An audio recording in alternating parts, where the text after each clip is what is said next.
Assalamualaikum warahmatullahi wabarakatuh.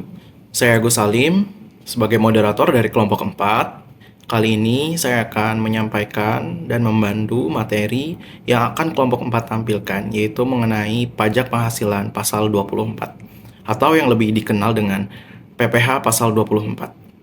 Sebelum itu, saya akan memperkenalkan rekan-rekan saya terlebih dahulu. Yang pertama ada Devi Humairoh, lalu ada Anovia Reski Amelia, dan yang terakhir ada Susanto. Baik, sebelum ke materi, akan saya paparkan juga poin-poin yang akan kita bahas. Berikut poin-poin yang akan kita bahas. Poin-poin yang akan kita bahas yaitu dasar hukum, definisi PPh pasal 24, sumber penghasilan, subjek pajak, objek pajak, tarif pajak, mekanisme PPh pasal 24, contoh soal, dan tentunya kesimpulan dari semua materi yang telah disampaikan. Baik, dasar hukum PPh pasal 24 adalah Undang-Undang Nomor 7 Tahun 1983 tentang pajak penghasilan sebagaimana telah beberapa kali diubah terakhir dengan Undang-Undang Nomor 36 Tahun 2008, Undang-Undang PPh tentang pajak penghasilan dan Peraturan Menteri Keuangan Nomor 86 PMK 03/2013 tentang tata cara pelaporan, pemotongan, penyetoran, pajak penghasilan atas penghasilan yang dikenakan, pemotongan pajak pasal 23 dan pasal 26. Namun, peraturan perpajakan dapat mengalami perubahan dari waktu ke waktu. Oleh karena itu, sangat penting untuk memperbaharui informasi dengan mengacu pada peraturan perpajakan terkini. Lalu selanjutnya perihal pengertian pajak penghasilan pasal 24.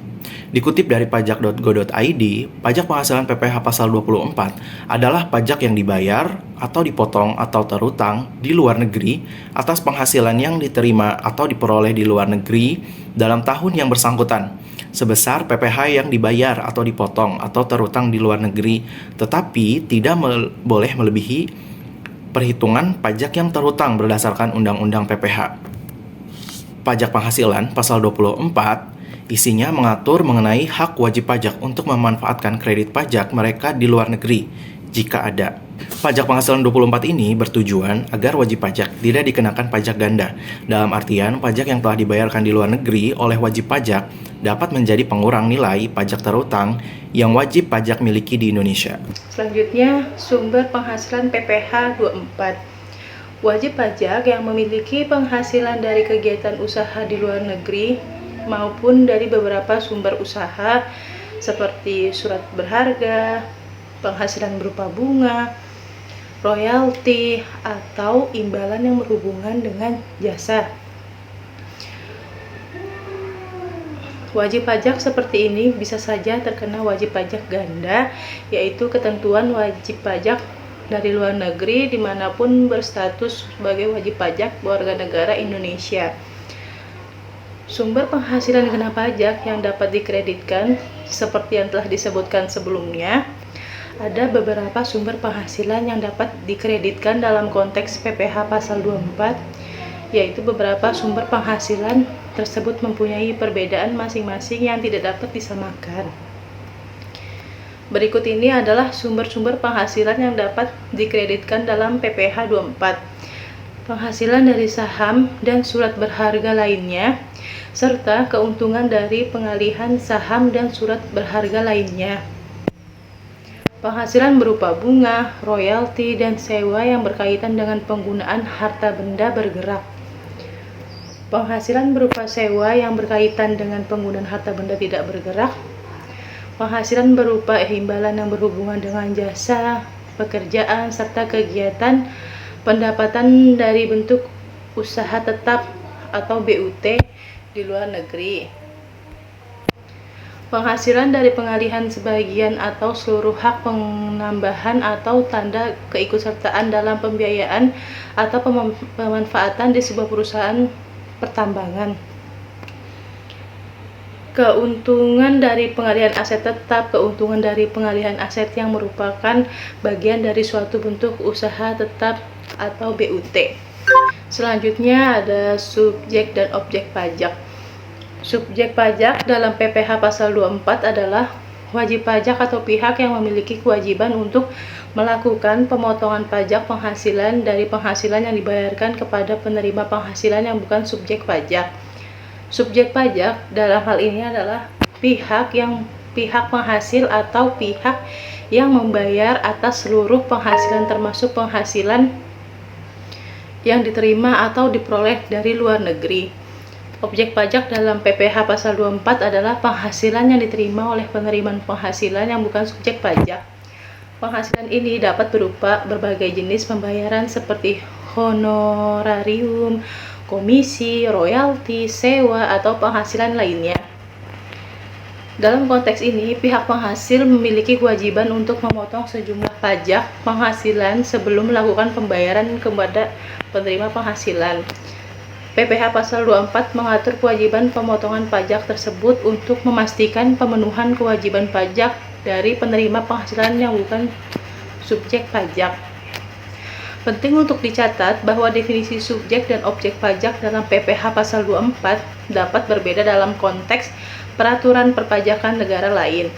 Oleh karena itu, jika kita membutuhkan informasi lebih lanjut atau rinci mengenai subjek dan objek pajak dalam konteks tertentu, disarankan untuk merujuk pada peraturan perpajakan yang berlaku di negara tersebut.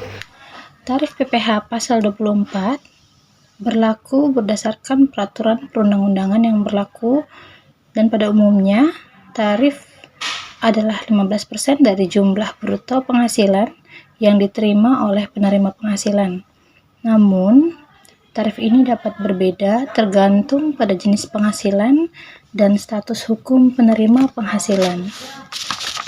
Pengertian dari tarif pasal PPh 24 ini merupakan pendapatan atau sumber penghasilan kena pajak yang dapat digunakan untuk memotong hutang pajak di Indonesia, pendapatan dari saham dan surat berharga lainnya, serta keuntungan dari pengalihan saham dan surat berharga lainnya.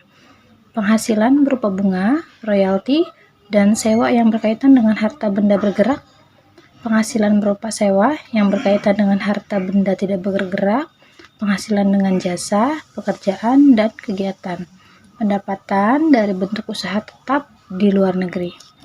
Jadi, mekanisme pelaksanaan kredit pajak PPh pasal 24 dalam kegiatan melaksanakan kredit pajak PPh pasal 24 ada beberapa mekanisme yang perlu diperhatikan dan harus diikuti dengan sebaik-baiknya. Jika Anda melakukan kekeliruan dan melewatkan satu saja mekanisme pelaksanaannya, maka dapat dipastikan hasil akhirnya pasti akan tidak sesuai dengan apa yang Anda harapkan. Berikut ini adalah mekanisme pelaksanaan kredit pajak PPh 24. Yang pertama, menyampaikan laporan keuangan dari penghasilan yang berasal dari luar negeri. Kedua, menyertakan fotokopi surat pemberitahuan pajak yang disampaikan di luar negeri. Ketiga, melampirkan dokumen pembayaran pajak di luar negeri. Yang keempat, menyampaikan permohonan kredit pajak yang terutang atau dibayar di luar negeri tersebut dilakukan bersamaan dengan penyampaian SPT tahunan PPh. Persyaratan administratif pengkreditan pajak PPh pasal 24. Wajib pajak yang telah membayarkan pajaknya di luar negeri dan akan mengkreditkannya di Indonesia harus menyampaikan permohonannya terlebih dahulu ke Kepala KKP atau Kantor Pelayanan Pajak dan dilaporkan bersamaan pada saat pelaporan SPT tahunan dengan melampirkan laporan keuangan yang berasal dari luar negeri, fotokopi SPT atau tax return yang dilaporkan di luar negeri, serta dokumen pembayaran pajak. Persyaratan administratif pengkreditan pajak PPh pasal 24. Wajib pajak yang telah membayarkan pajaknya di luar negeri dan akan mengkreditkannya di Indonesia harus menyampaikan permohonannya terlebih dahulu ke Kepala KKP atau Kantor Pelayanan Pajak dan dilaporkan bersamaan pada saat pelaporan SPT tahunan dengan melampirkan laporan keuangan yang berasal dari luar negeri, fotokopi SPT atau tax return yang dilaporkan di luar negeri, serta dokumen pembayaran pajak. Baik, di sini saya akan menjelaskan tentang contoh soal. Yang pertama, Contoh soal yang pertama ada PT Maju Terus di Pamulang memperoleh penghasilan neto dalam tahun 2022 sebagai berikut. Penghasilan dalam negerinya sebesar 400 juta rupiah. Kemudian ada penghasilan dari Vietnam dengan tarif pajak 20% sebesar 200 juta rupiah. Pertanyaannya di sini, hitunglah PPh pasal 24 atau kredit pajak luar negeri dari PT Maju Terus pada tahun 2022. Langsung saja kita jawab. Yang pertama itu kita menghitung total penghasilan kena pajak. Total penghasilan kena pajak itu dihitung dari penghasilan dalam negeri sebesar 400 juta rupiah ditambah penghasilan dari Vietnam sebesar 200 juta rupiah dengan total 600 juta rupiah. Yang kedua kita menghitung total PPh terutang. Di sini tarif pajak PPh pasal 24 itu 25% dikali jumlah penghasilan neto tadi 600 juta menghasilkan nominal 150 juta rupiah. Selanjutnya menghitung PPh maksimum yang dapat dikreditkan. Menggunakan rumus penghasilan luar negeri dibagi total penghasilan dikali total PPh terutang. Dengan nominal 200 juta rupiah dibagi 600 juta rupiah dikali 150 juta yang menghasilkan nominal 49.999.999 rupiah. Kita bulatkan saja menjadi 50 juta rupiah. Selanjutnya menghitung PPh yang terutang atau dipotong di luar negeri. Untuk menghitung ini menggunakan tarif pajak yang dari Vietnam 20% dikali 200 juta rupiah menghasilkan nominal 40 juta rupiah. Dari perhitungan di atas, kredit pajak luar negeri yang diperbolehkan adalah sebesar 40 juta rupiah atau sebesar PPh yang terutang atau dibayar di luar negeri. Jumlah ini diperoleh dengan membandingkan perhitungan PPh maksimum yang boleh dikreditkan dengan PPh yang terutang atau dibayar di luar negeri. Kemudian pilih jumlah yang paling terendah. Selanjutnya ada soal kedua. PT Maju Banget pada tahun 2021 memperoleh penghasilan neto sebagai berikut. Di Thailand memperoleh penghasilan berupa laba usaha sebesar 300 juta rupiah dengan tarif pajak yang berlaku 40%. Di Jerman menderita kerugian sebesar 500 juta rupiah dengan tarif pajak yang berlaku 25%. Kemudian di dalam negeri memperoleh laba sebesar 500 juta rupiah. Untuk pertanyaannya di sini hitunglah PPh pasal 24 atau kredit pajak luar negeri dari PT Maju Banget tahun 2021. Langsung saja ke pembahasannya. Yang pertama menghitung total penghasilan kena pajak dengan menambahkan penghasilan dalam negeri sebesar 500 juta rupiah ditambah penghasilan dari luar negeri sebesar 300 juta rupiah dengan jumlah penghasilan neto sebesar 800 juta rupiah.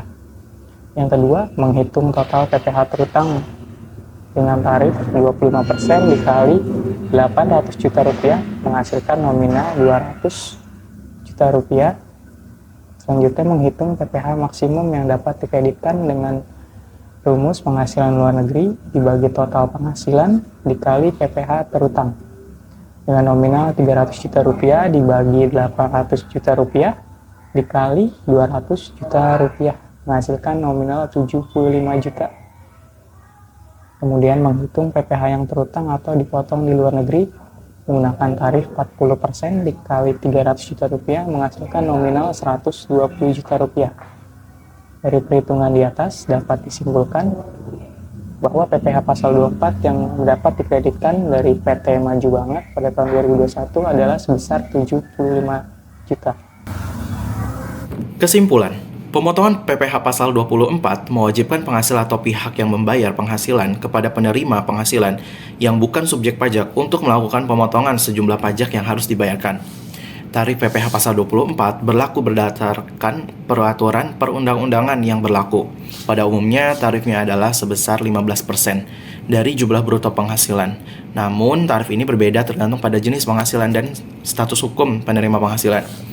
Lalu subjek PPh pasal 24 hanya berlaku untuk penerima penghasilan yang bukan merupakan subjek pajak, seperti pihak individu atau badan usaha yang tidak terdaftar sebagai wajib pajak. Kewajiban pelaporan pihak penghasil yang melakukan pemotongan PPh pasal 24 memiliki kewajiban untuk melapor dan membayar pajak yang telah dipotong kepada Direktorat Jenderal Pajak.